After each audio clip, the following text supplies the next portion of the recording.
What's up, guys? This is Cap again with EsportsGG, and today I want to talk about the Southeast Asian powerhouse team that is T1.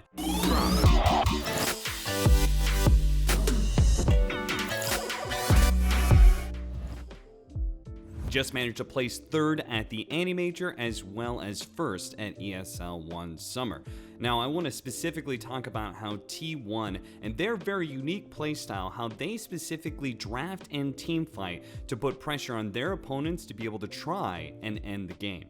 Throughout both the Animajor as well as ESL one summer, T1 consistently employed a unique drafting archetype of tanky damage over time heroes with the preference for superior late game.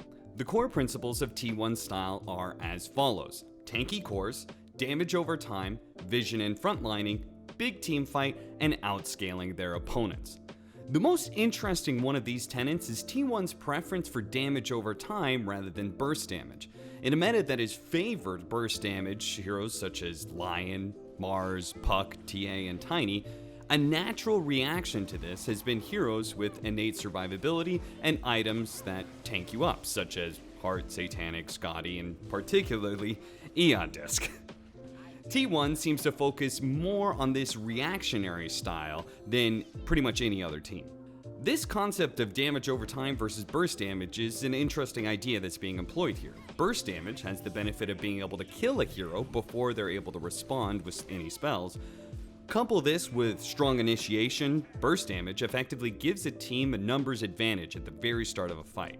However, if this target is strong enough to be able to survive or gets off certain spells before they die, the burst damage lineup typically falls off.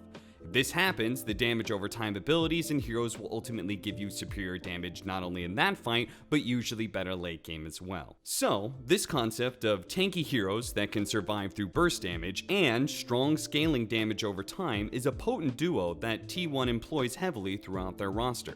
Then, mix in a bit of teamfight, defensive vision, and superior late game, T1 leaves their opponents feeling constantly pressured to end the game, but also struggling to start successful teamfights in the first place. AUI even told me that a lot of this playstyle can be reflected in how T1 builds their Viper, Dragonlance BKB, with a focus on tank and sustained damage rather than the ATOS disable and burst build. So, let's start with how T1 drafts in order to make this unique playstyle work. Each draft needs some of the following heroes: a frontlining vision support, such as Enchantress, Nyx, Abaddon, and Train Protector.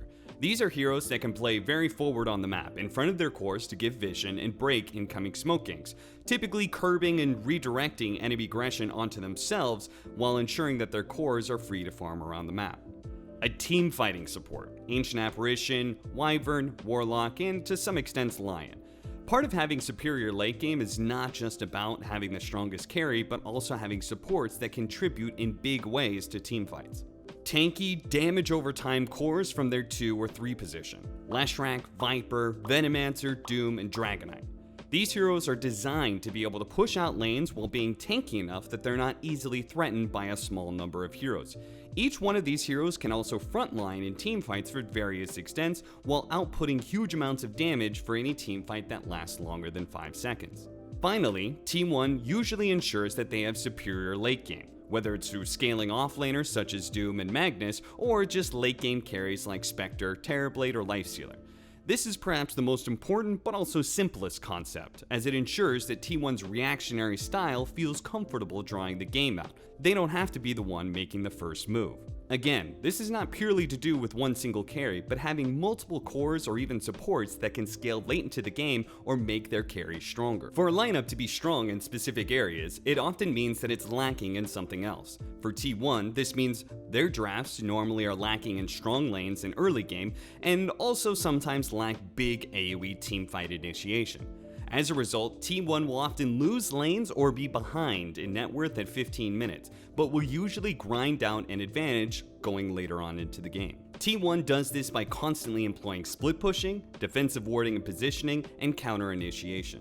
The result is that T1 has the longest average match duration, and they are also the only team of the top 8 at the Animajor to have a longer average match time in wins rather than losses.